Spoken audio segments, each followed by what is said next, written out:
When a property zoning allows the type of project a buyer's pursuing, it often creates a sense that the hardest questions have already been answered. From the outside, zoning feels definite, almost like a green light. In reality, zoning defines what's allowed on paper, but what actually gets approved only becomes clear as a project moves through the entitlement process. Entitlement is the process of getting a specific project reviewed through the approval process, not just whether it's allowed in theory. It involves interpretation, discretion, and negotiation across multiple departments and agencies. Treating zoning as certainty is usually the first place risk gets underestimated. Hey, it's Evan Zener with Metro Land Pro. I help landowners understand their property and the entitlement roadblocks that can affect approvals. I'm licensed in Oregon and assist sellers nationwide. In this video, I break down why zoning creates false confidence and how entitlement risk builds gradually as assumptions are tested throughout the approval process.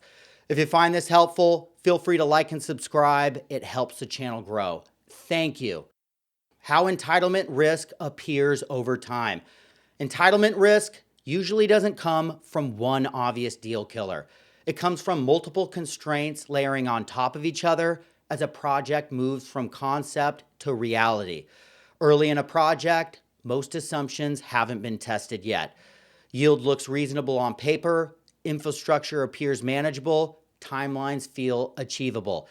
At this stage, the project exists as a concept, not an approved plan, which is why it often feels clean and straightforward.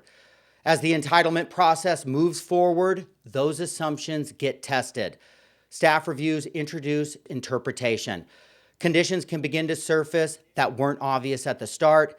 Access requirements shift, fire, stormwater, utilities, or frontage improvements expand. Each issue on its own may seem manageable, but together they can reshape what the site can realistically support. How small issues stack into real risk. Entitlement risk rarely shows up all at once because most constraints are not evaluated simultaneously. They arrive in sequence across different departments at different stages of review. This is where entitlement risk compounds. A small reduction in yield affects revenue. A new condition increases costs. A delayed review extends carry time. None of these changes necessarily kill a deal immediately, but when they stack together, margins compress and change the risk profile of a project. What looked like a strong deal early on can slowly turn into a fragile one. And because this happens incrementally, it often isn't obvious until the project is far enough along that walking away becomes expensive. How this looks from the landowner's side. From a landowner's perspective, this phase can be confusing. A deal that felt solid can start to slow down. Buyers may ask for extensions with pricing or terms revisited. It can feel like the buyer is changing their mind or moving the goalpost. In most cases, what's really happening is that early assumptions are being replaced with confirmed constraints. The takeaway for landowners.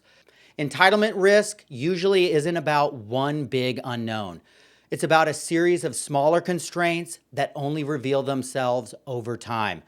Zoning can tell you what might be allowed, but whether a project will be approved only becomes clear through the entitlement process. If you want help understanding where entitlement risk may show up on your property and what kinds of early issues can complicate approvals, I'd be happy to help.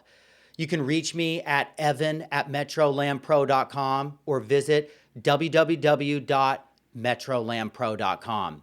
I'm Evan Zener with Metro Land Pro, and I help landowners sell smarter and unlock the full value of their land.